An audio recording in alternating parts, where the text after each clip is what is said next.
हारून, देखो तुम्हारा फेवरेट मीठा यास्मीन ने बनाया है, वो भी बहुत प्यार से।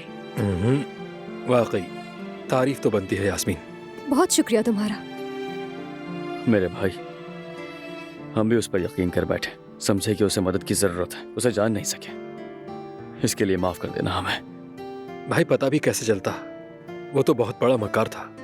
और तुम भी कमाल के हो हारून, तुमने क्या जासूसी की है, तुम्हें पता कैसे चला ये सब कुछ? वैसे एक बार कोई चीज मेरे जहन में घुस जाए तो बस, वैसे भी वो मुझे पहले से ही पसंद नहीं था। उफ, किसी और टॉपिक पर बात करें। मैं तो अब वैसे भी सबक सीख चुकी हूँ। वो एक कहावत है ना कि फरेब के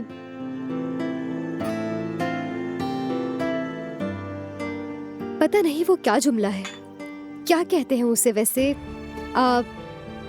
फरेब के कुछ ऐसे ही है ना? क्या था? पर्दे पर्दे। हाँ, पर्दे। फरेब के पर्दे हट चुके हैं, ठीक है।